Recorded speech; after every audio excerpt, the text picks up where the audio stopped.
guys, it's M4J here and welcome back to the Youthful Hatfield Town here on Football Manager 2020. What's changed since last episode? Quite a lot actually. We're going to go through most of it in just a second. Before I do that, let me get my fancy music playing and my fancy new music animation playing. That's right, I've been busy. It took me all of 30 seconds to do. Let's get some City Skylines music on because I'm a big fan of City Skylines at the moment. Is that playing? Hang on, let's get something else on. Just to check that the audio is in fact, yeah, it is working. Okay, for some reason the City Skylines music is very quiet. So I don't know what's going on there. There's the animation. Boom. Well, there's a couple of good things about it, apart from the fact that there's no space after the end of the. I don't know why I'm pointing at my screen as well because you guys can't see that. But yeah, there's no space between the end of the line and the start of the line, so it just merges into one word. So in this case, it's partner believe. I don't know. Also, you'll notice that there is still frame lag. I have tried so hard to get that fixed, even to the point that I reinstalled OBS Studio, and it does it there too. So I think I have a processor issue. So it might be time, maybe, to look at upgrading my processor. Which is expensive, but if I do that, I can then take my old processor from this current PC, put it into my old PC, which was overheating a lot because of the old processor, and I might be able to then have a streaming PC. So I use the old one as a streaming rig and the new one as gaming and editing, and that might end up actually fixing the problem, because when you're running a game and recording at the same time, it can cause lag. Or, you know, the frame lag issue that I've been having. It could just be the processor is knackered, in which case that wouldn't work because it would just be transferring the problem to a different machine. But who knows? Who bloody knows? Anyway, Hatfield Town, where are we at? So last episode, I believe it was last episode, we won the league. We won the National League South. We are now in the Vanarama National League, which is one division exactly below the Football League. We have got Macclesfield in our next game, and you might notice, if you've already looked at the league table, not the best of starts. 12 points after 11 games, we've won 3, drawn 3, lost 5, goal difference of 0, and we're in 19th place. And I'm actually looking at some of the other teams that are in the league with us here, and I'm a little bit surprised with some of them. Saying that, I'm looking again, I'm not that surprised with most of them. Cheltenham being out of the Football League, that's a bit of a surprise. And also Swindon being out of the Football League. Something's gone wrong there. Tranmere I kind of expected because they've had some financial issues in real life. And I believe they've just been relegated from League 1 as well in real life. So they're back in League 2. But yeah, some of these other ones, you know, yeah, I suppose, you know, Dulwich Hamlet, Bromley, Darlington. It's good to see Darlington back actually. Give them credit there. Telford as well. In fact, I think, Telford in the National League? They might well be. I might have just done an oopsie there. South Shields though, again, Boston. Kings Lynn. You know, these aren't teams that are regular at this level, so it's good to see them here. We're swinging amongst them. In terms of the club itself, I have got new kits. That's not the right button. Where are they? Up here. I liked it when they used to be down here, but they're up here. So we've got the new home kit, which is very much, I was about to say PSG inspired, but it's kind of the new Palace kit inspired in many ways, although it doesn't look like a cycling shirt, as Spencer kindly put. I've gone with the gradients on the sleeves this time instead of on the shirt itself, although this was normally, originally this was a thick red bar, but I've put gradients on that as well. I like gradients. You might have noticed from looking at some of these kits. I'm a big fan of gradients. I never used to be, but now I am for some reason. I'd almost like it. The new Newcastle kit, I do quite like. Now, I didn't like it at first, but now I've actually seen them playing in it. I do quite like it. The third kit, by the way, Newcastle's third kit is the best football shirt I think I've ever seen. I hope we wear that a lot this year. But the home kit, I was a little bit hit and miss on it. But I wouldn't mind if one year we just went experimental and had it as, instead of just, you know, block stripes, instead of just going white, black, if we actually had a gradient, so if it went white, fade to black, fade to white, fade to black, and so on. I think that might look quite nice. I might do a mock-up of that, dummy mock-up. Maybe have it as an away kit in future. Who knows? But yeah, the away kit is pretty much the same. I'm thinking of removing the sashes though, and just having the colours at the bottom, because I think that would look quite nice. And the third kit is the same as it's always been, because I really like it. It's It's a very nice third kit, if I do say so myself. It looks better in the game. It looks a bit iffy here because I had to kind of botch this to make it look like the 3D one. And yeah, I kind of like the fact that I've gone for more of a red theme for this season. It's a bit like Motorsport Manager, where I turn the car into red as the primary colour and blue as the secondary. I do that from time to time. You know, I've done that in OpenTTD as well. You'll see by the time this goes out, you would have already seen. But I'm recording this the day before the stream, where I reveal what some of the liveries actually look like. So I'm looking forward to that, actually. I know you football fans probably aren't interested in trains, but you know, it's still something that I think there's a little bit of a crossover in my fan base, but who knows? Can I even call you guys a fan base? Viewers. In amongst the viewers, there are some people who I'm sure like railways and also like F1 and also like football and theme parks, because that's coming back soon, I hope. In terms of the transfers, we have had some busy activity. In terms of outgoings, it's all been loans. So Torahola has gone out on loan to Nuneaton, which is a pretty good move. Dave Edge, who was a guy I signed in the summer, he's a right winger. I thought he needed some more first team experience, so I have loaned him out to Halifax. Paul Miller's gone to Brackley. Duncan Kelby, who's one of our young strikers, has gone to Leatherhead, and our other young striker, Kevin Wallace, has gone out on loan to Chesham. In terms of the incomings, there's Dave Edge. We've also got Charlie Wellens, who's a central attacking midfielder from Bristol City. We signed him on a free. He's had a pretty good pre-season, actually. I'll show you that in a second. Not bad at all. Ethan Fitzhugh has rejoined the club on loan from Notts County. He's a little bit of a Notts County reject, and I think at the end of this season he's going to be a Hatfield reject as well, because signed him on loan. Was really looking forward to actually seeing how he'd push on for us. Bearing in mind he scored 40 goals in 95 appearances for us prior to moving to County, and he's just not on it. You can tell that he hasn't played for 2 years, because 2 appearances, no goals in the league for us, and even in pre-season he started most of the matches and just didn't do anything. So a little bit disappointing there. I think, you know, if this was a real person and you were to ask them, I think they would say they regret the move to Notts County. It's just not worked out for him. He did score a goal in 5 games for them, so it's not the end of the world, but he was there for a year and just didn't do much more than that. In terms of other incomings, we were a little bit short in the left back area, so I brought in 2 new left backs. Let me try saying that properly. Keith Mead and Joe Muscat. Mead is the first choice left back currently, although we've had a little bit of a dip in form lately, which again goes back to the league table. So I am looking at other options, and Muscat is one of those other options. You know, they're pretty much interchangeable. His stats are dropping though, so that's a little bit worrying. Where did he join from? Sutton United. Not bad. So he played in the division below. He has played in the National League before. New goalkeeper as well, Rohan Luthra, who was booted out of the team a couple of games ago for poor performances, but I think he might be coming back in because Robertson replaced him, and yeah, I'll show you that in a second as well. Xander Siziba also joined on a free transfer. He's a left winger. He's a bit like a Pament in that he's a right-footed left winger. He is right-footed, isn't he? Yeah, right-footed left winger. Plays as the inverted winger. He's done okay. 1 goal in 9 games. Not the greatest. He joined us from Ipswich. He scored 1 goal in 1 game for them last season. So that's actually in 2 seasons he was there and he played once. Okay, that's a little bit more concerning. But again, you know, Maidenhead, Sutton, he's played at this level, so he should find his feet at some point, I hope. Jeff Lee, he's a striker on loan from Walsall. He's been brought in. In fact, I'll see if I can let you guys guess why he's been brought in, looking at his stats. They're not immediately obvious. Basically, he's our striking enforcer.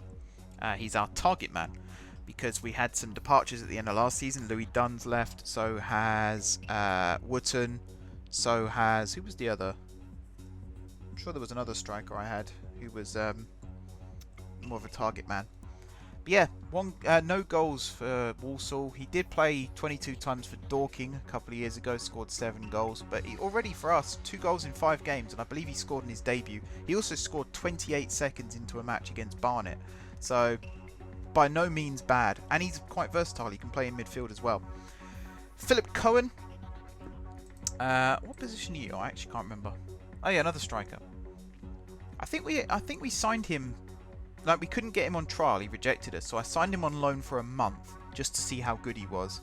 This was during pre-season. Obviously, he wasn't good enough. He joined the same time as Lee. In fact, they both joined on 1 month loans, and then I extended Lee's and let Cohen go. That's why I couldn't remember him, because he's not in the team currently. Jake O'Neill joined from Hereford. Now he's kind of, we might have to change the system a little bit in order to make him fit in, because he's actually a defence midfielder. He can play centre back and he can play central midfield, but I do think in this role here is where he'll excel, and he's got very good star ratings. And I've made this mistake before. I signed a really good defensive midfielder and then didn't play them. So I think this time round I'm going to learn from that mistake and perhaps tweak the third tactic in order to include a defence midfielder. Because at the moment you might have seen we're playing the 4-4-2 or the 4-2-4 as the game calls it. But I think we are going to switch back to either a 4-2-3-1 or a 4-1-2-1-2 kind of system. With in fact, maybe a 4-1-2-2-1 I suppose would be what the game calls it. Again, I'll show you what I mean by that in a second. Pham Van Nam has rejoined. He did join us originally from Arsenal a couple of years ago. Played some matches in the academy, scored 4 goals in 12 games a couple of seasons ago. Coventry signed him, loaned him out to Dover where he scored 5 goals in 25 games. Now he's joined us and he's scored already for us. He scored on his debut, in fact, which is the first time he's played for the first team, I believe. Yes, it is. And he's played 3 times for us, 1 goal, no assists yet, but an average rating of 6.7 is not the worst thing in the world. We also have Himale, I think that's how you pronounce his name. Micah, he's currently our on loan right back. We had an injury to Tom Nixon, so we had to bring in some cover at the last minute. He is, again, he's played at this level before. Bloody hell, I can't speak today. He's played at this level before for Ebbsfleet and possibly maybe Wealdstone as well. In fact, what league were they in? That's helpful. Let's do it this way. Wealdstone, Vanarama South. So he's played in the league below and this level. 4 goals in 35 games for a right back is not that bad actually for Ebbsfleet. So he's not had the best start again, but I think that's more the team than him. And the last one is Adam O'Keefe. He really needs no reintroduction. We had him on loan last season and I believe the season before. Yes, this is his 3rd season with us. His goals are getting less each time, but then, I don't know, 6 goals in 10 games is actually pretty good. 4 in 20 isn't bad. It's not the worst. An average rating of 6.9, that is good. And already for us, a 7.7. He made his debut in the last game. And speaking of games, this is where we're at so far. So we had some really good results in pre-season. I just want to highlight this one here. We beat Newport County 7-1. Yes, it was a friendly. Technically, it was a tournament. The Hatfield Cup semi-final. But 7-1. 2 goals from Davey, a goal from Hunt, a goal from King, a goal from Saziba, a goal from Asanganyi, and an own goal. What a game. What a game that was. And we actually won the Hatfield Cup because we beat Hereford 2-0 in the final with goals from Whitnall and Mead. Mead is still around, by the way. I haven't let him go. I think he's a good, again, if we go for more of a defensive system this year, he's a good one to have. He's a very good one to have. Apart from that, though, we had some other good results. Don't get me wrong. We beat Coventry 1-0, so that was a good game. Davey with the goal. We did get absolutely hammered by Charlton 6-1. I wasn't too upset by that, really. You look at some of the goals, actually, they're quite late in the game. 73rd, 77th, 80th, and 91st when the goals went in. And by that point, we basically had the reserves on. So again, I'm not too upset. Not too upset by that. Besides that, Bournemouth under 23s, we lost 2-1 to. Again, not that bad. We had some really encouraging results. Actually, this one as well. We beat. I can never remember what LOSC2 stands for. Senior team. Oh, Lille. They got Kolasinac playing for them. He didn't play in that match. Oh, they got Sanchez playing for them. Bloody hell. And Irving Lozano. They got a good team. Not a very big one. They got a good team. Huh. Anyway, we beat their reserve team 4-0. 4-1. 4-0. Where is it? I've lost it. 4-0. Goals from Davey, Brunt, Wellens and Asanganyi. And Asanganyi has actually stepped into that striker role quite nicely. Even in the league, he's done all right for us, to be fair. In terms of the league campaign, we had a really good... actually, we had a bang average start. 2-2 draw against Kings Lynn. Yeah, I blotted that one out of my memory. But Asingani again, twice scoring there. Then we had a good match. We beat Yeovil 3-0. Goals from Ekpyong, Waldron Raw, who again is still around, and Asingani. Then we had a couple of draws, and this is where the wheels started to fall off a little bit, because we had 2-1 all draws against Bromley and Tranmere. Then we lost 2-1 to Dover. Then we lost 2-0 to Wrexham. We had a really good 4-1 win against Ebbsfleet. Goals from O'Neill, Saziba, Lee, and Asingani. In fact, that I believe was Lee's first goal for the club. Let me just check that actually, because I might be wrong. Nope, I think I'm right. Yep, I think I'm right. Then we had a 1-0 loss to Chester, a 4-2 loss against Barnet. This is the one where Lee scored after 28 seconds, and Pham Van Nam scored on his debut for us as well. But yeah, we just let in some sloppy goals in that game. Some really sloppy goals. 2-0 win against Barrow. Sort of picked up the pace again, but then a 3-1 defeat against Dulwich Hamlet, who, by the way, have one of the nicest kits I've ever seen in my life. Besides the Newcastle third kit, of course. But yeah, we were winning in that game. We had a penalty in the 17th minute scored by Hunt, but then King got sent off in the 79th minute. We were already, what, 1-1 by that point, and the 2 goals that they scored after that, pretty quick fire ones. 2 goals in 4 minutes. The keeper had a nightmare. We had Lachlan Robertson in goal. Wasn't particularly impressed. So we've got work to do today. We have indeed got work to do. Now, this is what I wanted to take a look at for today. And I think what I'm going to do here, I'm not going to use this tactic today, but it is worth looking at still, because you never know. So I think what I am going to do is I'm going to move the striker here inside, I'm going to move this guy back, and then I'm going to move you there. So it's a bit of a weird, what would you call that? It's like a scarecrow, stick figure type formation.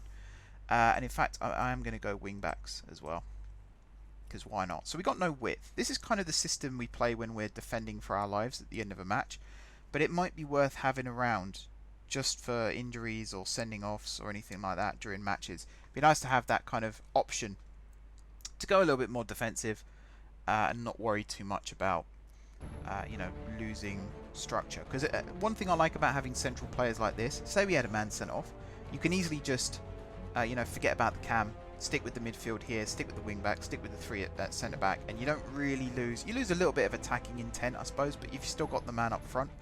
But you don't lose any width or anything like that having a man sent off. I am going to switch back to this system for the next match, and I'm going to move. Yeah, you guys are pretty much where I want you to be. We'll have you as an attacking winger. King, you're fine, but you are currently suspended, so I'm going to move Galbraith back in. And then Hunt is also going to drop out, and I'm going to bring Charlie Carter back in, I think. Because he's been nagging at me for first team football. And in fact, Waldron O'Rourke is going to come in for Lee. And you're going to go on bench instead of... I think I'm going to say Van Nam. Because Wellens is more versatile. He can play left wing as well as right. Even though I don't actually think he's that good on either wing. No, he's not comfortable. That's probably the better way of saying it. Although he's better than I thought he would be. So that's not too bad. Van Nam. I could have sworn he was a left winger for us before. But apparently not. Oh yeah, Luther is coming back in as well. We've got a little bit of fatigue in the defence. I'm going to bring Pruti in for Ekpyong. Because Ekpyong gave away the penalty in the last game. And I'm fuming about that. And the last thing to look at, I'm going to customize the view here. I think it's under this. Yes. We have, for the first time in this series, squad numbers. So, introducing your Hatfield Town squad. Am I going to mess things up if I do this? Probably, but I'm going to do it anyway. So in number order, we got number 1, Rohan Luthra. Number 3, Keith Mead. Number 4, Hassan Ekpyong. Number 5, Tom Nixon. Number 6, Alex Hunt. Number 7, Dale Galbraith. Number 8, Zach Brunt. Number 9, Dylan Asenganyi. Number 10, Charlie Wellens. Number 11, Dion McGee. No, there is no number 12. Number 13, Lachlan Robertson. Number 14, Charlie Carter. Number 15, Edon Pruti. Number 16, Jake O'Neill. Number 17, Mike King. Number 18, Jordan Roberts. Number 19, Rob Street. Number 20, Josh Waldron O'Rourke. Number 21, Xander Saziba. Number 23, Joe Muscat. Number 24, Josh Mead. I don't know why, it just felt like number 24 was suited to him. Number 26, Dave Edge. Number 27, Kane Whitnell. Number 29, Stuart Ward. Number 30, Jeff Lee. Number 31, Josh Bliss. He's our third choice keeper. Number 32, Pham Van Nam. Number 33, William McGladdery, who's our sort of reserve right back / centre back. Number 34, Nathan O'Loughlin, who is still around. Actually forgot he was here, to be honest.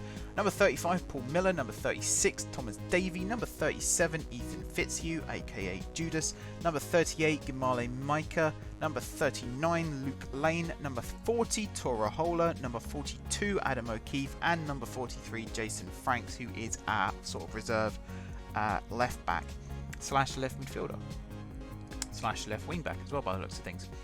We have a lot of players, as you can see, and there's even some numbers missing here. We don't have a number 2, for example. We don't have a number 12. I think all the other numbers are taken. Yeah, seems to be. Well, there's no number 41 either, but I mean, who's counting that?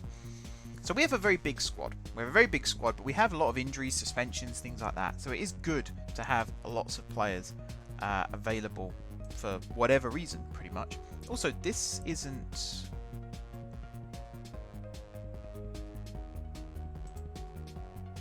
Yeah, I thought something felt a bit off with that. Customize. Yeah, I'm going to put squad numbers in again. What was it? General. Actually, I don't need them now. I've done my bit. I'm not going to constantly look at their squad numbers. I'm a traditionalist when it comes to squad numbers, though. I almost did a separate video just of me explaining squad numbers, but I thought no one in their right mind is going to sit and watch that. So I decided not to do that in the end. But I'm happy to do it if people want me to talk about squad numbers. You'd be amazed at the sorts of things people are interested in. So I wouldn't put it past anybody, really. And as I said, I'm quite happy to do that. McGladdery is upset. Yeah, let's loan him out. Did I sign you? Oh, I did, didn't I? Yeah. Okay. Yeah, we'll add you to the development list. Any training facilities, do not mind. Just loan you out, see how you do. Oh, the Dulwich Hamlet kit I wanted to show you guys as well, just for no real reason other than the fact that it's absolutely beautiful.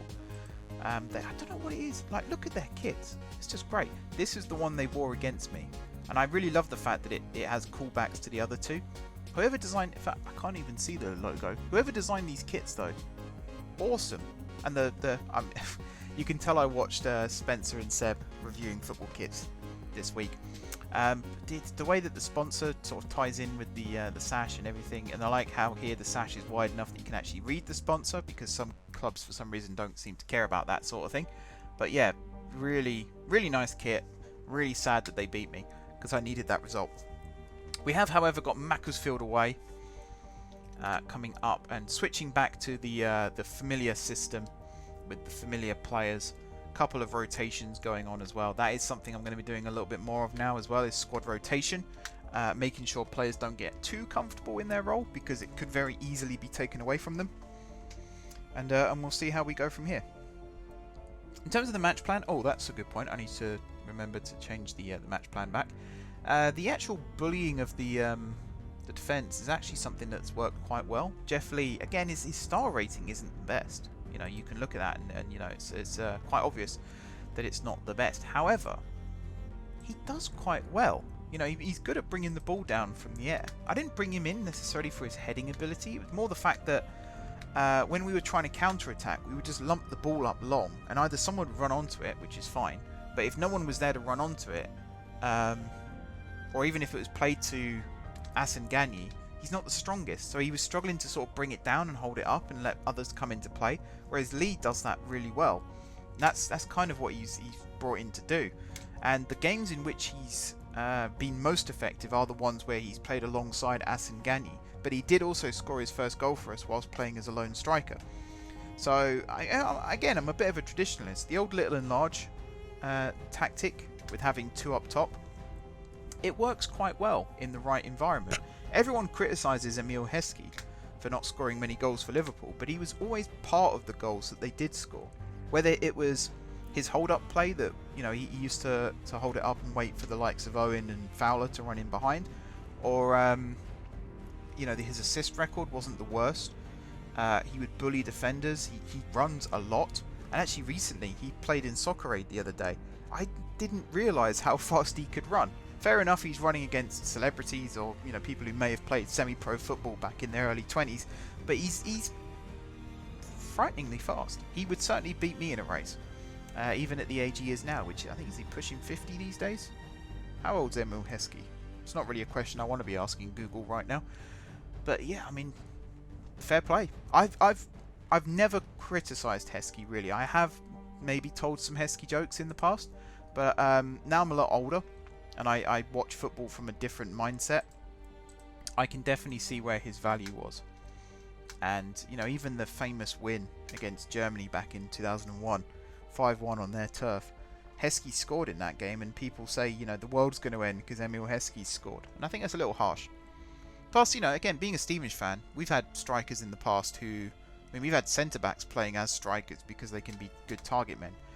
You know, Luke Oliver was the first one, in my time at least, who did that. We've also had Darius Charles, Luke Wilkinson, Fraser Franks. They've all had turns up front. And a couple of them scored some goals as well. Fraser Franks scored a hell of a goal against, I think it was Morecambe. Luke Wilkinson scored a hell of a free kick against, I believe, Forest Green. We have some real surprises in the team from time to time. Right, so we're going into the game against Macclesfield. I'm not expecting too much from this, really. Just a point would be nice. 3 points would be fantastic. Just trying to turn around the results, really. So we're going to go with the team that I read out before. Luther in goal, Mead, Davey, Pruti, Micah, then Brunt and Carter in midfield, O'Keefe, Waldron O'Rourke and Galbraith, and then Asenganyi up top. We have a very strong bench, Ekpiong, Whitnall, O'Neill, Wellens and Lee. I can see Wellens being brought on for Waldron O'Rourke possibly during the first half. We'll see about that one. But yeah, I think we are ready. Let's play some football. We are in the third kit, which is still magnifique. I have also changed the goalkeeper kits as well, you might have noticed. I'm quite a fan of them myself. I can't remember if we're wearing the home or the away keeper kit at the moment. I think it's the home one. It's a pink with black and then green trim and green socks, and it works quite nicely. I'm quite happy with it. Alrighty, Rowe with the throw. Finds Stevens back to... Oh, it's not Rowe, it's Bo. My apologies if you are a real person. There's the lag. Oh, I'm going to miss the lag when it's gone. I'm going to be happy to see it gone, but there will be a time where I'll start to miss it, looking over at the screen and just seeing it stuck on a single frame. Good times, eh? Plucked out the air there by Luthra. Now, Robertson let one in like that recently, and that's why... Because again, he was moaning that he wasn't playing much, so I gave him... I played him twice, actually. The win against Barrow, he played, and he did alright, clean sheet. But then he played again against Dulwich, and just... They must have covered his gloves in Teflon or something, because everything he tried to catch just slipped through his hands. Not particularly impressed by that.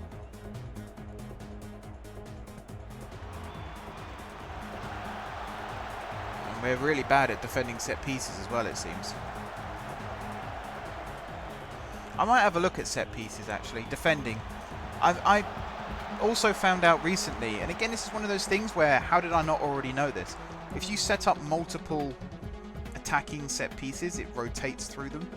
I thought it was just whichever one you had active was the one you used, but apparently it rotates through them. So that kind of makes me want to set up a variety of attacking set pieces, particularly corners. Because if you don't do the same thing twice, then you're more likely to catch out the opposition. And if you have a wide multitude of possibilities, then the opposition can't really predict. That was a good block. The opposition can't really predict what you're going to do. Bloody hell, we made that hard for ourselves there. I don't know how much of that got captured, but Jesus Christ. So yeah, again, I might do that as its own episode, maybe a 0.5 episode, and talk a little bit about my strategy for set pieces, or I might just leave it as it is. We'll see. I'll have a look at the, again, I'll do this off camera, I won't bore you guys with it, but I might have a look at some of the stats off camera and see how many goals we're conceding from certain scenarios. If we're conceding a lot from set pieces, then, I mean, I'll make the video regardless of whether it actually goes up or not, because, you know, I'm going to be doing it, I might as well record it, and we'll go from there. But again, you know, set pieces, you see this a lot. I've been watching the Man City documentary recently as well, All or Nothing. And they did a whole thing there about how Guardiola's now paying more attention to set pieces. And I was kind of sitting there thinking, why wasn't he already? Like, I know you want to play beautiful European-style football, but if you don't value something as simple as a set piece, then you're clearly missing out on something. And actually, I have noticed over the last season or so that Man City are getting better at set pieces. Because back in the day, there was nothing threatening about them. Now, when Liverpool win a corner, you are looking at players like Van Dijk and Firmino, and before he left, Lovren. You know, actual players who can head the ball and be really dangerous in the air. And after Vincent Kompany left, City didn't really have that. Otamendi is not the tallest centre-back. I think he's only 5'10", 5'11", something like that. You know, Alex Garcia hasn't really built up that reputation yet as a commanding centre-back. And, you know, Fernandinho isn't the most accurate in the air. They're more used to heading the ball away from scenarios than heading the ball towards goal. So attacking set pieces, there's just no threat. And, you know, all the times... That's a good finish. Galbraith. All the times that Newcastle have played Man City, I'm worried when they get free kicks in shooting positions, but I've never felt worried when there's a corner. Whereas other teams we play against, you know, even Chelsea. Chelsea have got some very good aerial players. You know, Rudiger, Zuma, Christensen. Christensen's like 6'4" or something. Even Tammy Abraham, Olivier Giroud. Giroud's got the best goal-scoring record in the Premier League over the last couple of seasons with his head. There's a lot there to be worried about. So for me, going back on topic, for me, set pieces is very, very important. And again, in the National League, it's not just about having people who are good with set pieces, but the ball spends a lot of the time in the air, particularly during the wetter months, you know, the winter months where it's cold as well. The ball very rarely spends time on the ground. So the reason I set up the match plan with the aerial style last season was exactly for those scenarios. It's good to be adaptable. If a team goes into a match expecting you to be trying to play passing football, and then you suddenly come out with your 6'5" powerhouses and you're kicking the ball in the air, they're going to be very, very surprised. Smoke and mirrors, that's what it's all about for me. Smoke and mirrors. I used to have this thing as well where if I became a football manager, one of the first things I would do is scroll through an anthropology book, find a language that hasn't been used for, or at least hasn't been widely used for about 400 or 500 years, and get all my players to learn it. Make sure it has phrases that are related to football. So, like, you know, if Manon doesn't translate, then we're not going to be using it. The idea would be, first of all, it's a team building exercise. If you're a Premier League manager and you've got players coming in from all over the world, English isn't necessarily their first language. So as well as having them learn English, it would make sense to also have the English players learning another language too. So if you have them all learning the same language, they form bonds, they you know, they have an understanding of what it's like to have to learn another language. Plus, when you're out on the pitch, you can communicate in a language that no one else knows what you're saying. So you could be talking about tactics, you could just be talking about the weather that day. No one has a clue what you're saying. And doesn't that strike you as something that would throw off the opposition when you all run out on the pitch speaking, you know, a forgotten language from an ancient tribe somewhere? It's a really pointless thing to do, but how, like, what a story that would be if a manager just got their players to learn a redundant language for that exact reason. Who knows? Maybe one day we'll have a zany, eccentric individual who insists on doing that. I'm never going to be a football manager. I'm resigned to that fact now. So it's not going to be me, sadly. Good block, Mead. well played as well around the corner. Now, O'Keefe there should have held on to it a little bit longer, or he should have passed it inside. That was a bit of a pointless pass from him there. And actually, I think that's me telling the players to counter-attack at every opportunity. Maybe we should do regroup from now on.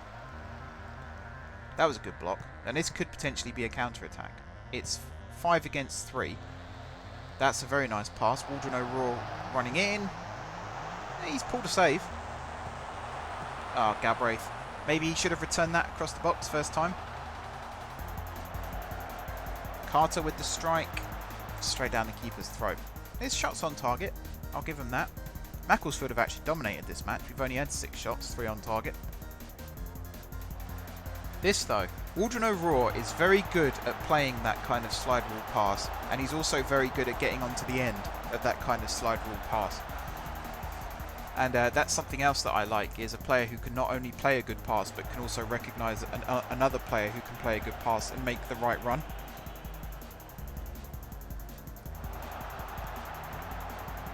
Roberts here, shooting opportunity. We got away with that. Who did he turn inside out? That was Pruti. Yeah, Pruti, not pretty from Pruti, I would say. There he's committed.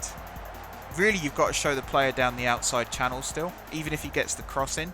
You can't let him come inside like that. I don't know whether that guy's left or right-footed, but I imagine if he's right-footed, that's a really dumb thing to do.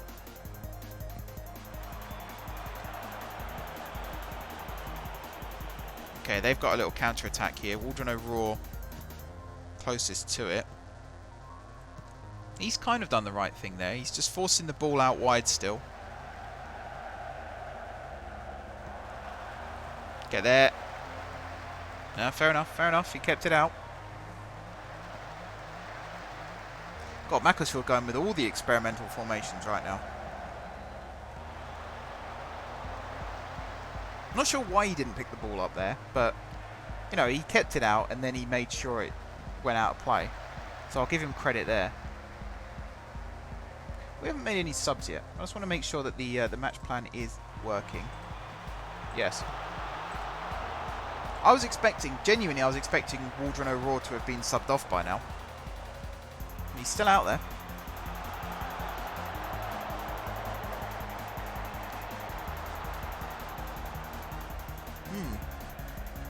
Alright. Kick from Luthra to Galbraith. Good play from him.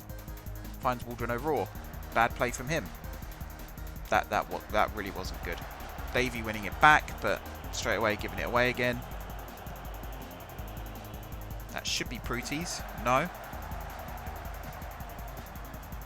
I do wonder if Pruti's just struggling with a lack of game time. That could well be the issue. I don't think he's a bad defender by any stretch. Offside. Offside? Yeah, offside. Phew, and breathe. Alright, Brophy with the ball. Header. Oh, okay. Okay. I don't actually know if that was going in. I think that might have been going wide. Away, away. Okay, another good block. And he did get it away. Fair play.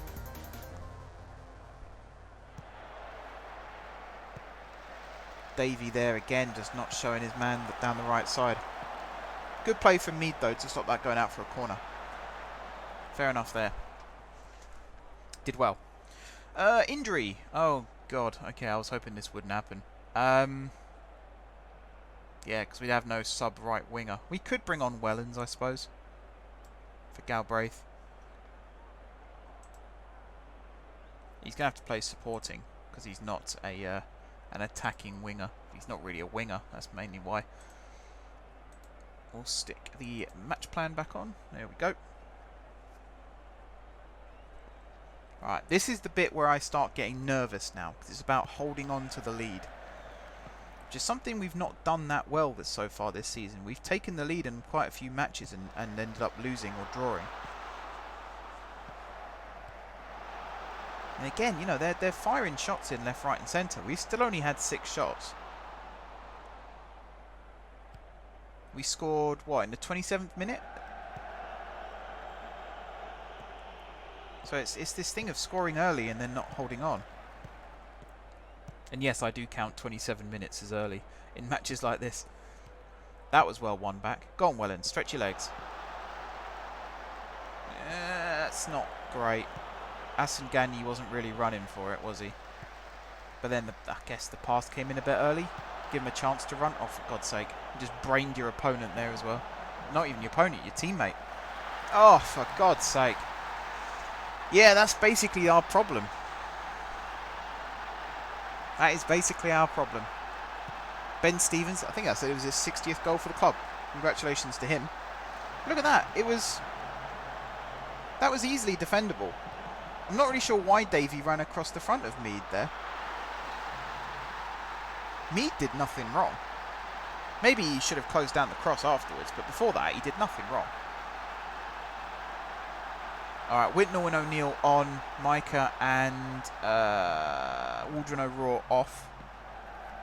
Carter's moved to the cam. O'Neill alongside Brunt. And Whitnall at right back? Yeah.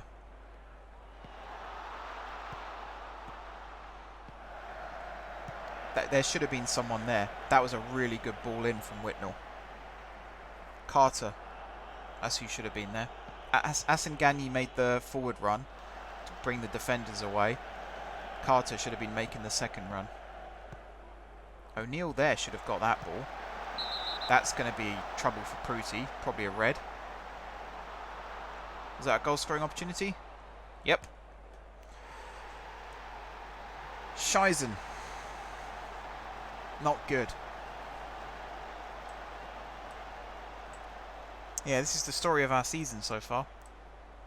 In all honesty, story of our season. So I'm going to do this because I don't care anymore.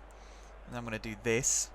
You're going to be DM. I'm going to move you actually to the middle because you kind of want, in these scenarios, you want your weakest player more in the middle because they're kind of protected by the other two. You are going to be sweeper keeper. We're just going to set you to attack. So anything over the top, you're going to come out and steamroller them. Right, so I'm manually managing the team now. So I'm going to demand more. That's a rubbish ball. If we score from this, we're going to be so bloody lucky. Offside. How's he offside from a defensive error?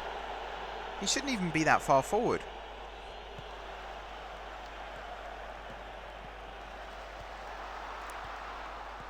Actually, O'Neill. Hang on a second. What am I looking for? There it is. I want you to not close down as much. Ease off tackles. Hold position. Fewer risks. Less often. Dribble less. Shorter passing. So you're basically a short-minded quarterback. I nearly said just quarterback, then I realised that he's not chucking 50-yard passes. So he's the quarterback who passes it to someone else within a 10-yard radius.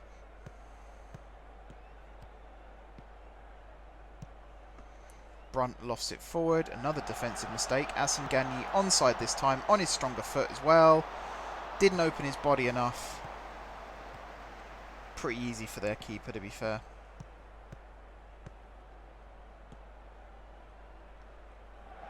It's good that these defenders are making mistakes to let him in, but he gives himself too much to do still, and then struggles. He's best in front of goal when he hasn't got time to think. That's where I think he excels anyway. I mean, I did say I'd take a point going into this. So we'll see how these last couple of minutes go.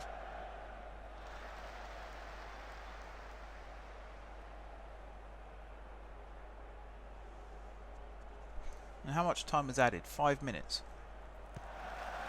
Yikes. I suppose that's for Galbraith's injury. I am going to... actually, no. Through the middle. We'll use underlaps. I'm going to set you to standard. Extremely high tempo still. Shoot on sight. Because why not? Be more expressive. In transition, we're going to hold shape. Actually, we're going to regroup. and counter. That's what we're going to do. We're going to distribute to the playmaker in the middle. Try and maybe short kicks. Then out of possession, everything here is pretty much what I want.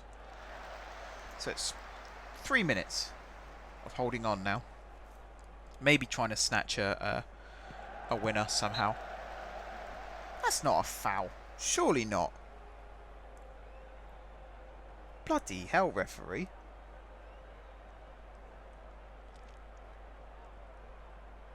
That is insane. That was a hell of a kick from Luther there, though. Great accuracy. O'Neill. Oh, I was about to say that was a good pass as well. Even though you guys didn't see it. It was a good pass. We just ran out of time, sadly. I did say before the game I'd take a draw. And fair enough, that's what we got. It is frustrating, though, that once again we took the lead and then we threw it away. But Galbraith getting another goal. It's good to see him doing well there. Pruti is just...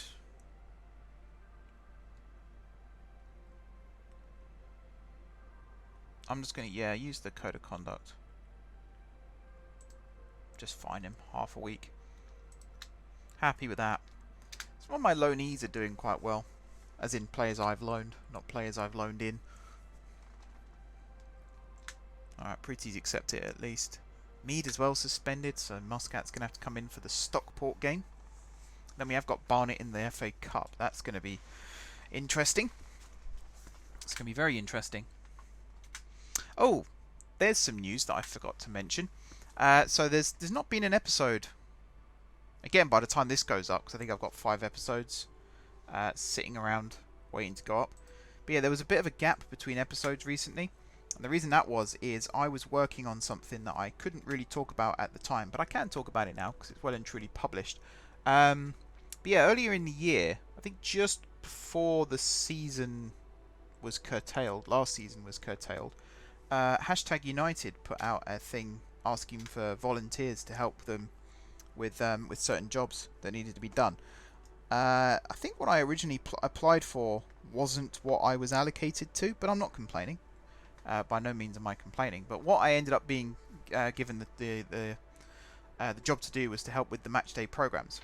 So if you're a Hashtag United fan and you download the matchday programs every week, feel free to flick through to the player bios page, and you're looking at my work.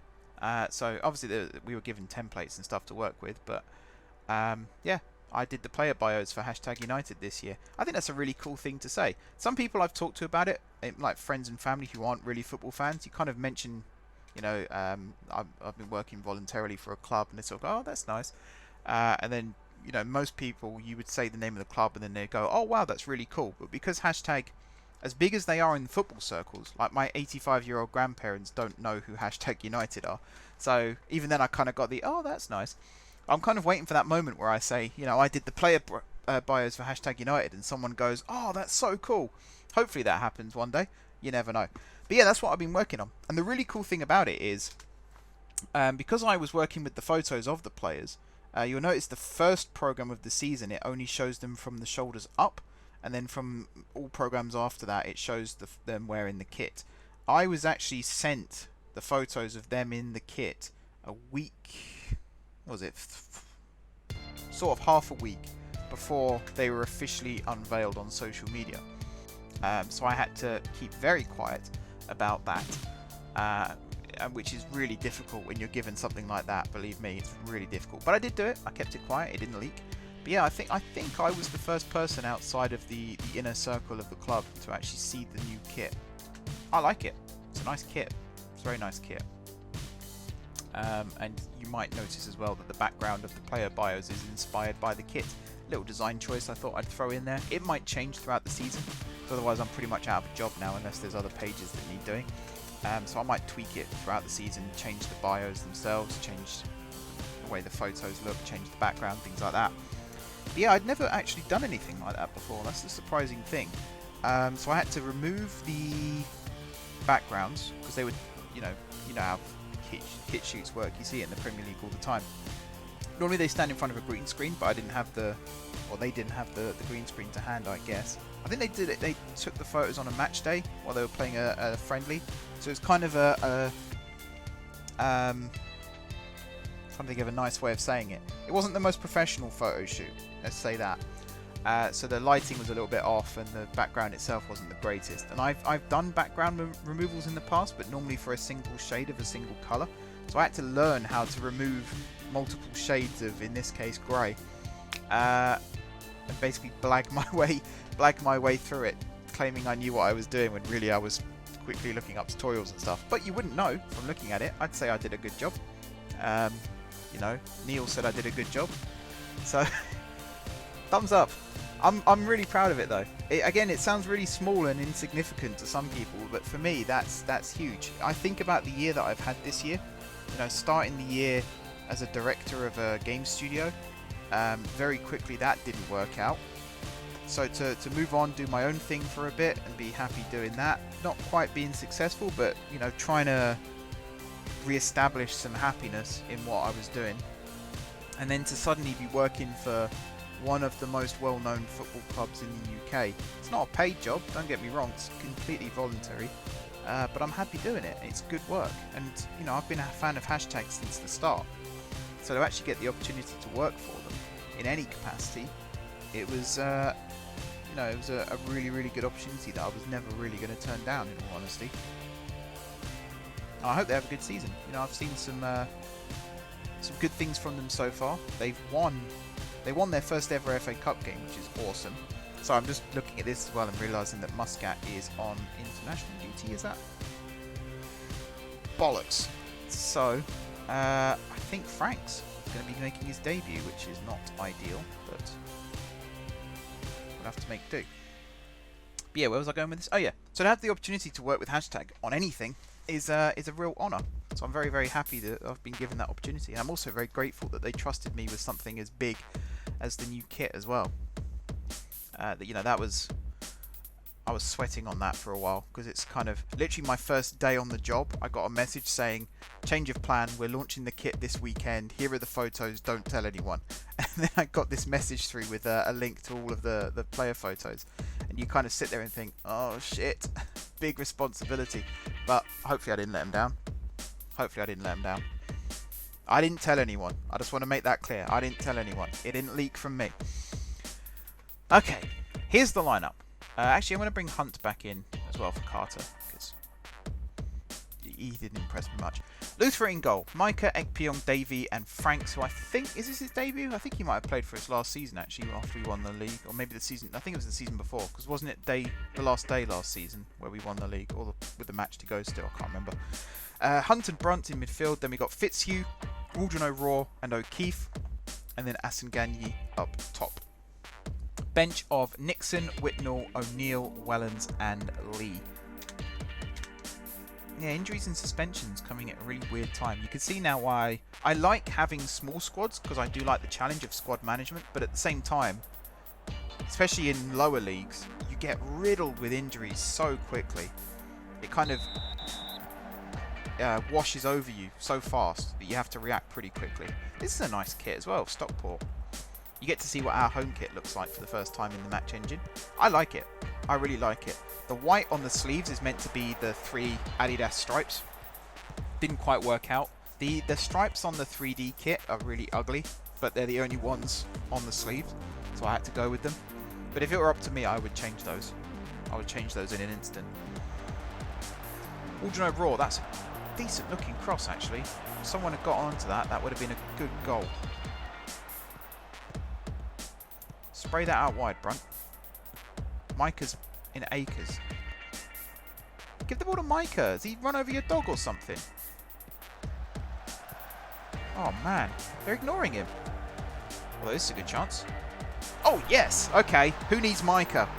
Who needs Micah? Screw you, Micah. We got Asenganyi up front.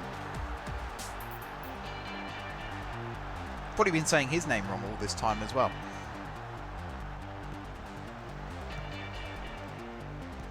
Header from O'Keefe.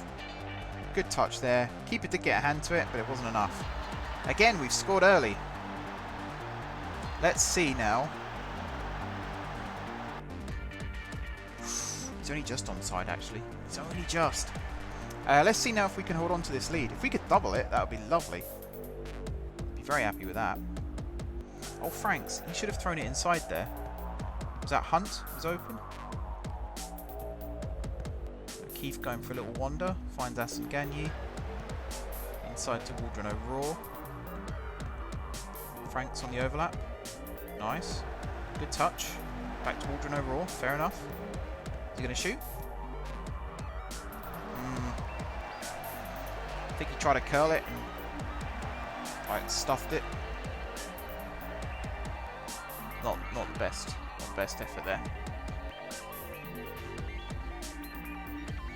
Come on, lads. Frank's off, Whitnell on. Probably should have started Whitnell at left back, actually. Probably should. Micah with the cross. That was smart from O'Keefe. He didn't go for the ball, he went for the second ball. Like, force the defender to head it out by making him think you're there, whereas in actuality you're standing where the ball is going to land after he heads it out. That's good. It's a shame we didn't capitalise on it, but it's good awareness. Why did he do that? Why didn't he just kick it to Brunt? He was open. I don't like some of the decisions that we're making at the moment.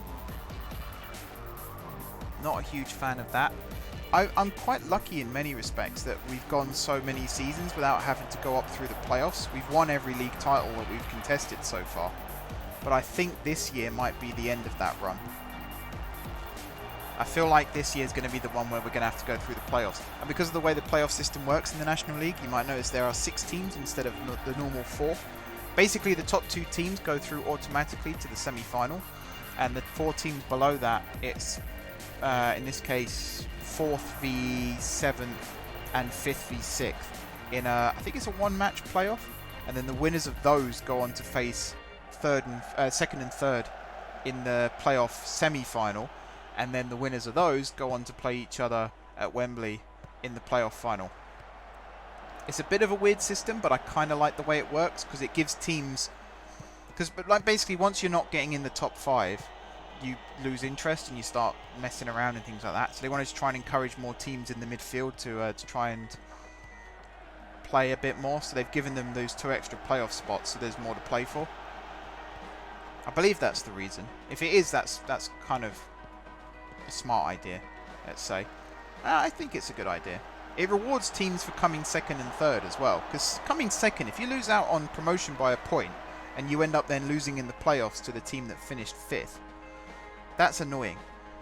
So to actually have that opportunity to go straight through to you get a bye to the next round, it kind of gives you that confidence boost. O'Keefe, I'd rather he controlled that than head it forward. Particularly as the balls come straight back. Good block by Ekpion. And again, we're hoofing it. Decision making, maybe. Maybe there's a tactics issue as well. We used to play the ball out a lot more and we seem to have stopped that. Yeah, there's the goal. There O'Keefe has scored. Micah just lost his man there. I want to see that again on the replay.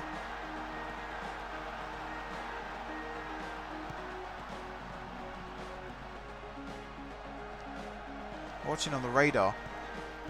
He's miles away from him. Just runs in behind. Yeah, that's not good. Not great.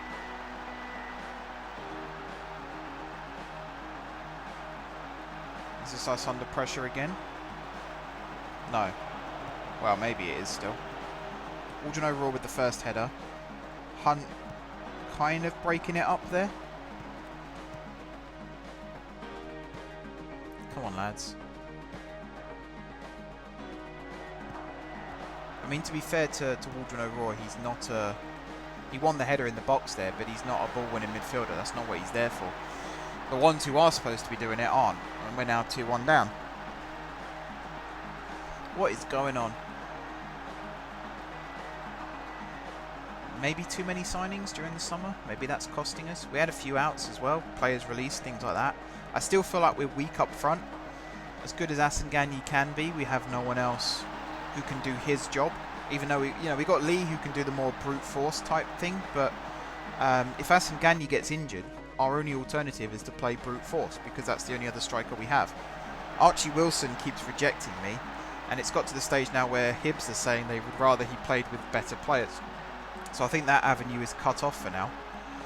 But I said this a few episodes ago, if you get promoted to the Football League and you don't have a good strike force, you are in trouble.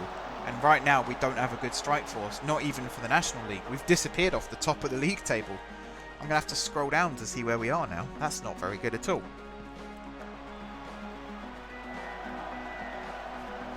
So changes will need to be made, let's say. This is a good opportunity. Little up and under there from Brunt.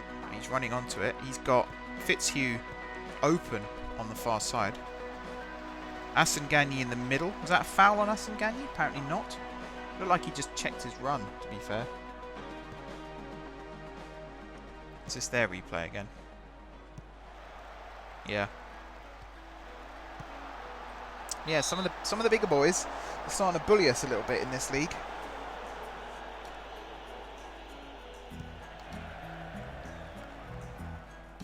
Bring it down. Or just let it go over your head. So that's good football. Centre-backs would normally just lump it long, but he's looked for the pass and he's found Brunt perfectly. This is what I like about our team. And then we do something stupid like that. And just ruin all the hard work. You know, Brunt's carried the ball 30-40 yards there. Squared it to his midfield partner, who's then just had a pop shot. Jesus Christ, that's a good goal. Tom Eaves. Yeah, I recognised his name. Where's he at the moment in real life? Is it Colchester? That is a hell of a strike. I'll give him that. He's volleyed it as well. Ball's not even bounced. He's just volleyed that top corner. Bloody hell.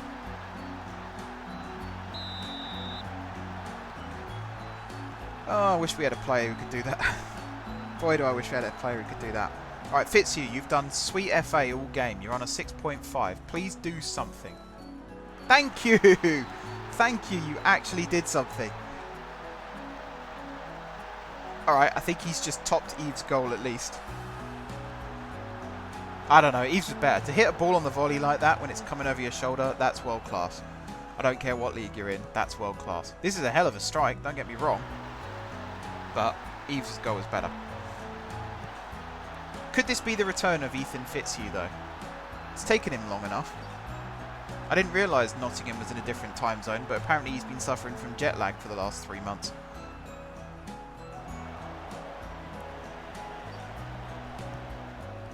Alright, good takedown.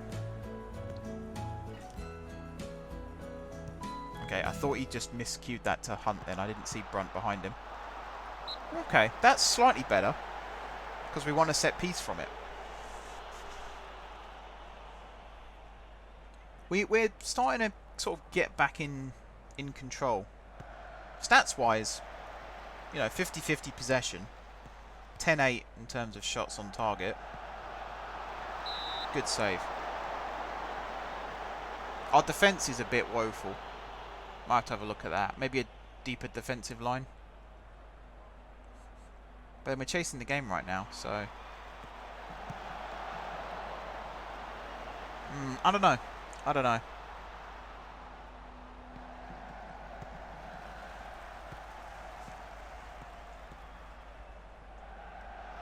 That's a good ball over the top, though. I don't want it to look like I'm just criticising my team and not acknowledging when the other team does something well. Sometimes to force a team into a mistake, you do have to do something well at the same time. And, you know, they're playing well. They haven't scored 3 goals by chance. But I do have to look at what's going wrong at our end.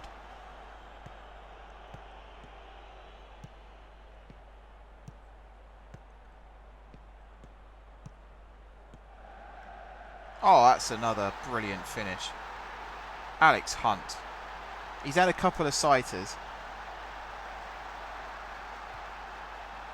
Okay, we seem to have arrived with our shooting boots on today. That's a good thing. Brunt to Hunt. Just brought it forward, had a little look up. Smash. Same top corner. He must have spotted Fitzhugh's goal. The keeper struggles to dive to his right. Hell yeah. Okay, we're back in the game. 11 shots, 9 on target. That is a good ratio. And we've scored 3 of them. That's also a good ratio. We've only had 1 shot off target and we've had 1 blocked. That really is good, actually. Oh, I thought he'd scored that one too. Ekpyong heading wide there. Who came on? Wellens came on for Waldron O'Rourke. Okay, I'm alright with that. Whitnall's cross. Asengani, come on, offside, damn it. Good finish, though. See what I mean? If he doesn't have time to think about it, he puts it in the back of the net. This, by the way, on his weaker foot, hasn't quite gone out of play there. That is an exceptional cross from Whitnall.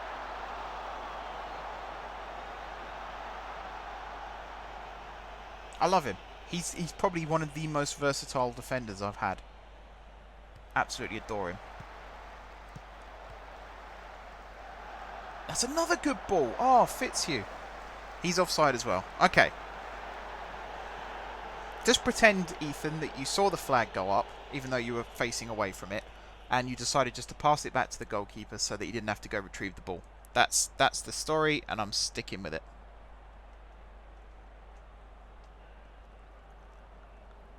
Where are we at? 65th minute. Still 3-3. Last sub. O'Neill on for Davey. So O'Neill possibly playing centre-back now. Could be getting ready to go for the more attacking system though.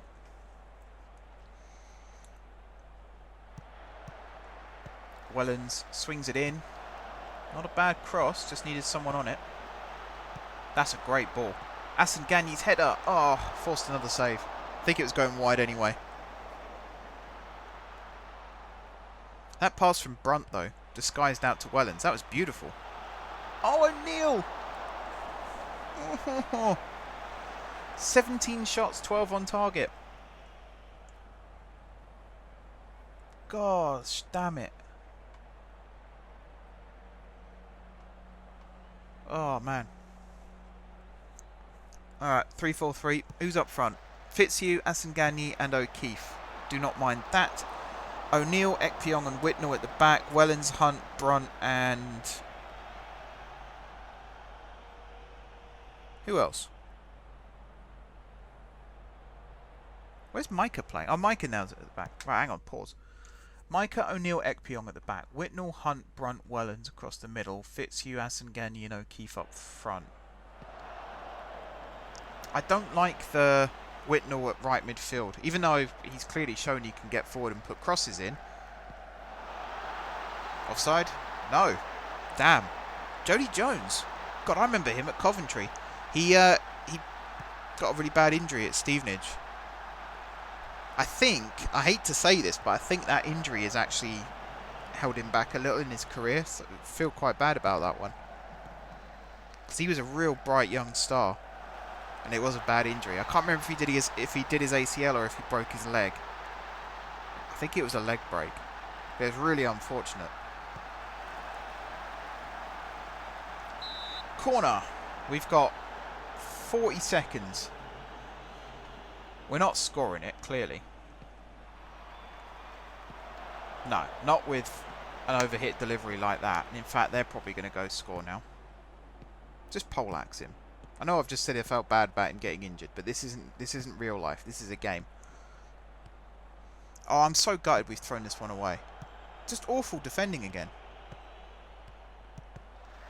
It's these balls into the box, in-swingers especially, where our defenders just doesn't pick up the runners.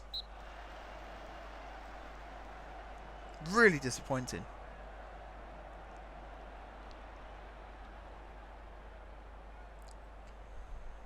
That's going to be full time now. I can't see the ref adding any more on. I don't think there's been any injuries.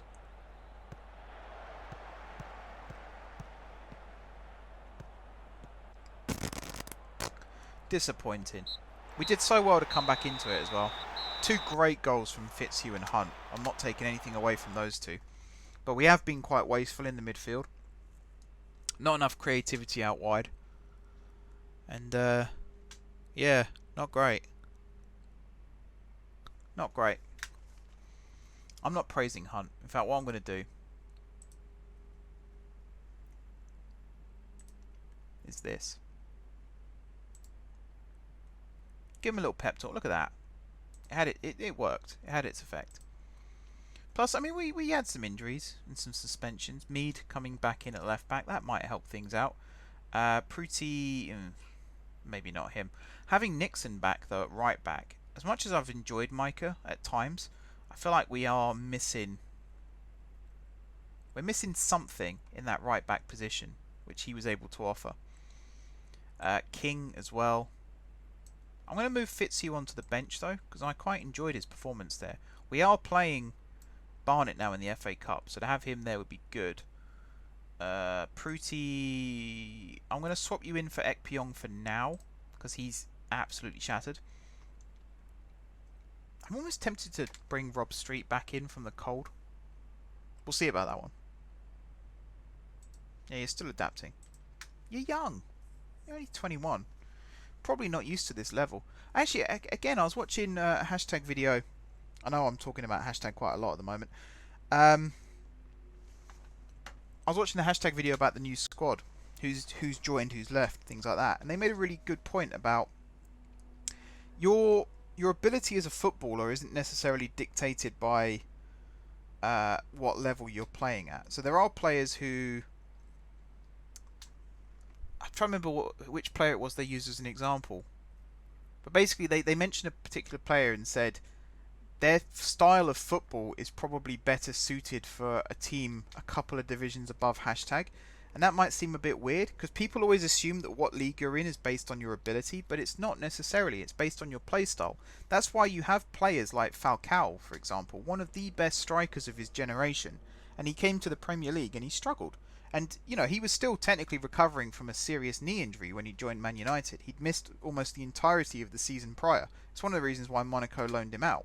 But then you've got to factor in that he's never played in England before. You can watch it as many times as you like on TV, but it doesn't quite get you prepared for it.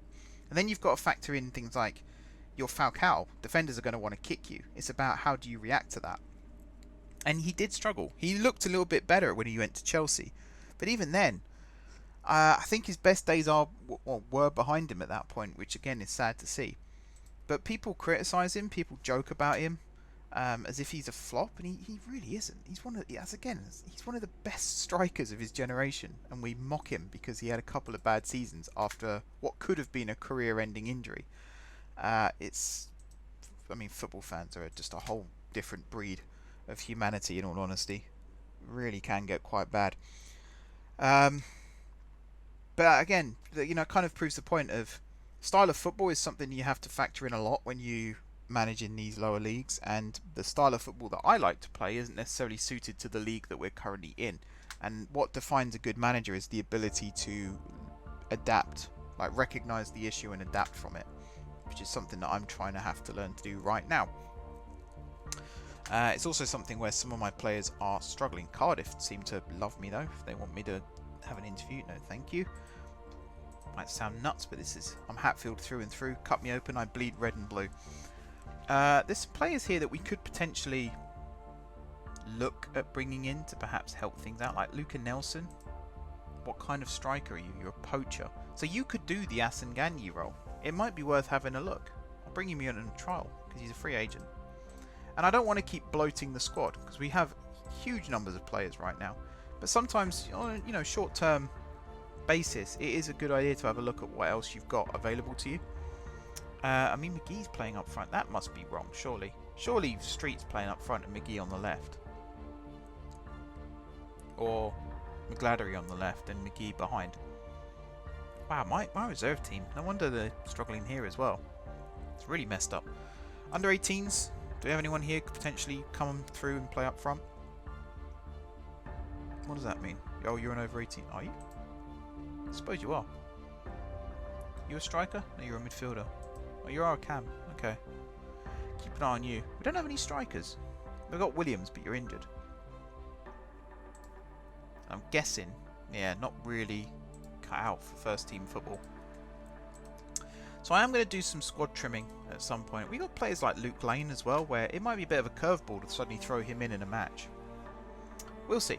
We'll see how good Luca Nelson is first, once we get a proper look at his stats. It's always good to bring a player in for 4 weeks if you're going to trial them, so you get a really good look at what they're actually capable of.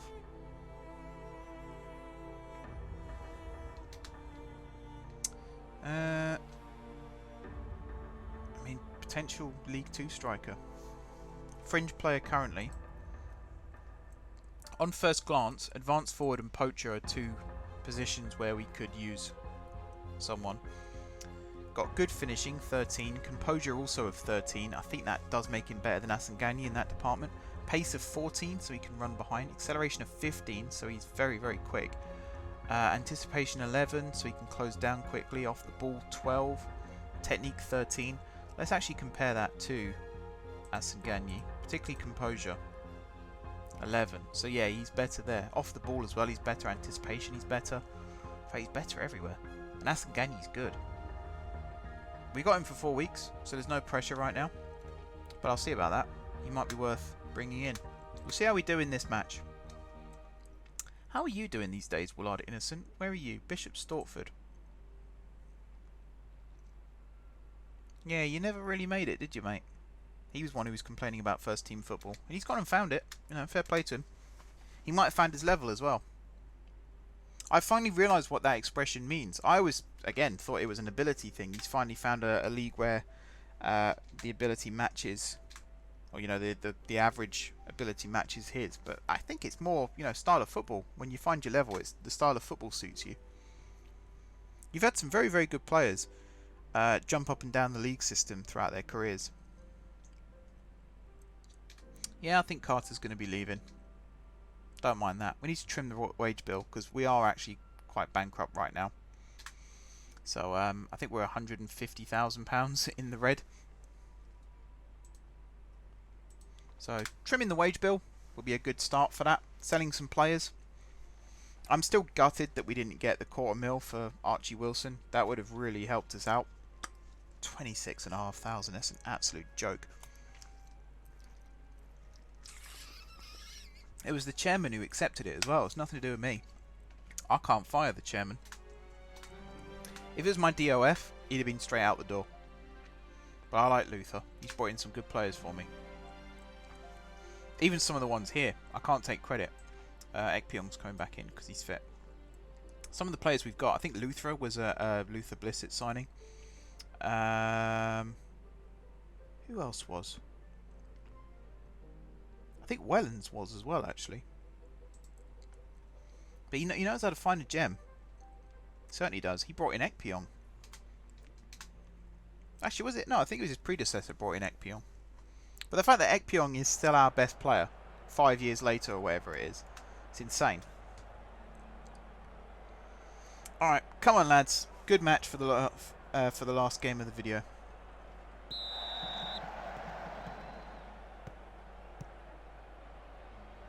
Well, that's not a good start, is it? Hassan. Made up for it there with that header. Come on, boyos.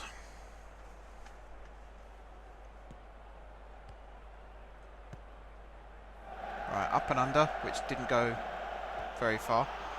Asangani on it now, though. Good dribbling. Ah, just got his foot round it instead.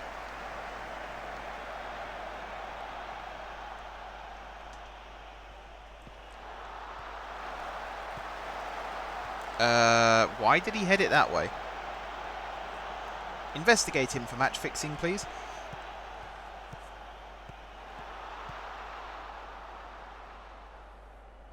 No, O'Keefe. The idea of spinning your man is you're meant to beat him first and then reclaim the ball. You clearly didn't do that here. Yeah, I think I've identified the problem there. Our midfield, it's both move forward and both move back at the same time. Really, you want one doing one whilst the other does the other, if that makes sense. So if Brunt goes forward, Hunt should move back. We don't really have that dynamic right now. At least when Mead was in the team alongside Vincent. Vincent would always go forward and Mead would always stay back, and they would almost move into a vertical line rather than a horizontal one. And that's the issue, is we just have too much space in the midfield areas right now. But they're both good players. Who do you replace? That is the question. That's a tricky one. For me, that's bad transfer business, because on paper it makes sense to have two good midfielders like that, but then it's, who do you play? We basically signed a player we didn't need when we brought in Brunt. That's on me, because I sanctioned that one. Cross comes in, headed out by Mead, flicked on by Brunt. Aldrin O'Rourke, who's also playing quite deep. I'd like him to go a bit further forward, actually. Why is he so deep?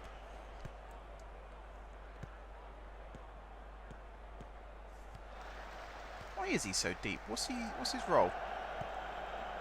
Advanced playmaker. I might change that. I might change it to attacking midfielder, because I think that'll make him stay further forward. Oh, that's a good goal. That's a very good goal. Good ball over the top. Great takedown from Asengani. Good composure, believe it or not, to find that bottom corner.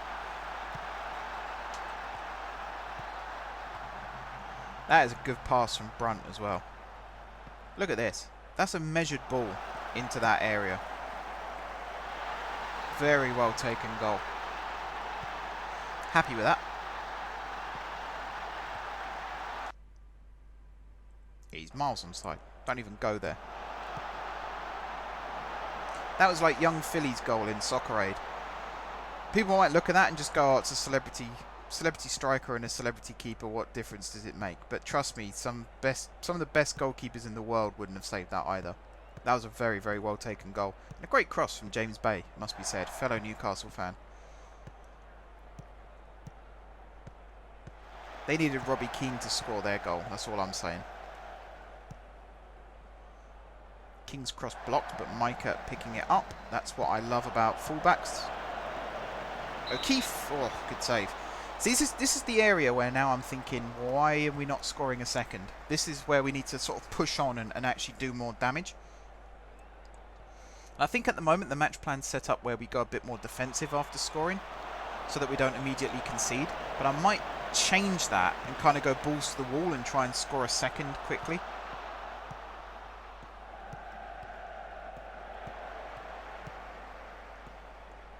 I think that'd be quite cool. We'll see. I'll test it out in the next few matches off camera. So I'll do my usual trick of I'll play far too many matches off camera. I wasn't supposed to play into September. I was only meant to do pre-season and then start maybe 1 or 2 league matches. But I just get addicted. I keep playing again and again and again. I have to kind of force myself off the game and shut down my my Steam for the next few days. It's a really addictive game. Love Football Manager. Just realised we've got 2. What happened to the formations? Yeah, you're helpful here. And then if we have the events there, and then a league... Oh, we can't have a league table because there is... Ooh, hello. There is no league table. We're playing in the cup. Which is why I really want to win this game, because a cup run would be very nice for the old bank account.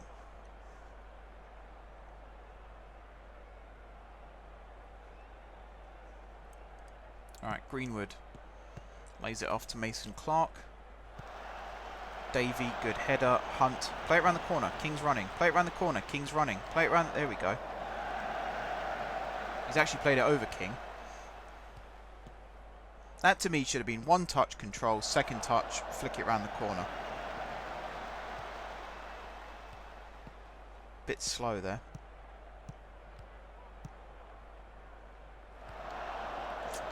Another not great pass.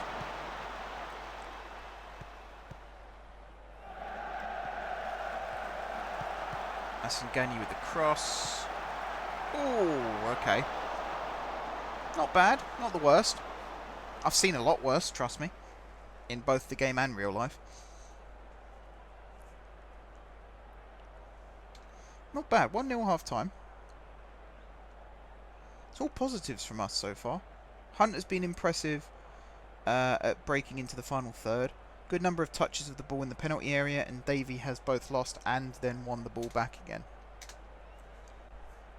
So it's good that he's recovering from his mistakes, but it is bad still that he's making mistakes, because eventually he won't recover.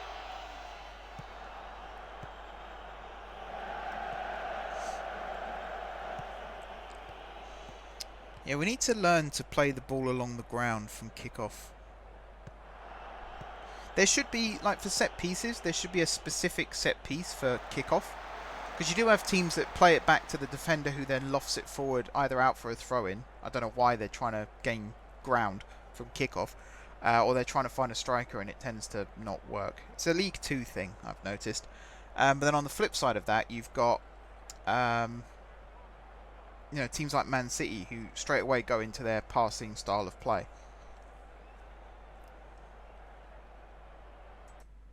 You're supposed to be feedback. It's better. So yeah, you get the two different types. And it would be nice if you could customize that. If you can actually tell your team what you'd like them to do from kickoff. That could be a feature request. I might even submit that. There's that thing again. That might be because I've got Luthra set to be more of a supporting goalkeeper than a defensive one. But the ball goes over the top and he immediately here starts coming off his line. I'm not sure I like that. I'm not a huge fan. Right, Hunt, Waldron, O'Rourke and O'Keefe off. Whitnall, O'Neill and Wellens on. We are going defensive. We are nearly at the end of the match. Ball comes in. Good header there. Brunt with the nice pass to O'Neill. Out to King. He plays it forward. Asenganyi. Good touch to Micah. Finds Brunt. Back to O'Neill. Good ball forward again to King. I'd have liked to have seen Micah on the overlap there, although that's also a nice pass. Oh, that's a good save from their keeper as well. That was good play. I'll give him a lot of credit there. Even in the midfield areas, we did well there. Maybe I'll bring O'Neill back in, move Brunt across to the Mazzella role, and have O'Neill play as the defensive midfielder as a partnership. Because I was experimenting with that earlier in the season. O'Neill is retraining as a central midfielder. Good block. That's a good clearance from Ekpiong there. He didn't just put his foot through it and hope for the best. He actually found Wellens and acres of space.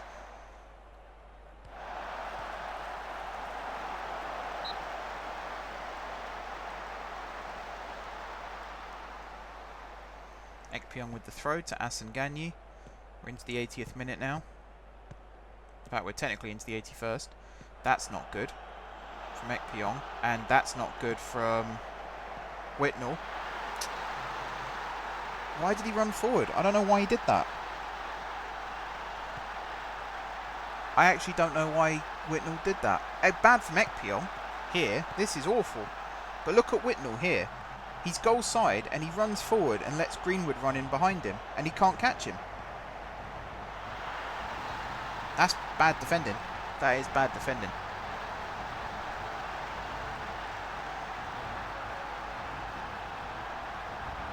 Now we've got a really weird system. There we go. 3 up top. I think this is going to a replay, you know. We've got players swapping all over the place. That's not going to do any good for tactical awareness.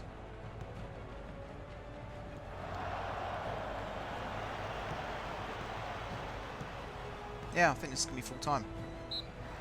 Yep. Well, I'm not playing that match on camera because I'm probably going to be shouting and swearing at my useless team. I am going to have another look at match plans. Because I've had another idea for what to do with them. But again, I'm not going to do that on camera. I'm going to do that off camera. Maybe talk you through it once it's done and possibly working. If it doesn't work, I'll abandon it. But yeah. I'm going to leave it here for this episode. And we'll come back next time. Hopefully we'll be in the next round of the FA Cup, because this is still qualifying rounds, I believe. It's not preliminary, I think it is qualifying. Yeah. So I think this is the last qualifying round, because we're almost at the time of the first round. So hopefully we win. Hopefully we win. It's a home game. I do fancy my chances. But yeah, thanks for watching, guys. Don't forget to hit the like button if you enjoyed the video, and of course if you enjoyed the series. Drop some comments down below. Let me know what you think about the tactics. You know, feedback on the tactics is always welcome at this point, because any idea is worth trying when you're on a losing run, believe me. But yeah, besides that, if you haven't already subscribed to the channel, be sure to hit the subscribe button. If you have already subscribed to the channel, thank you guys for your continued support. And until next time, I will see you soon.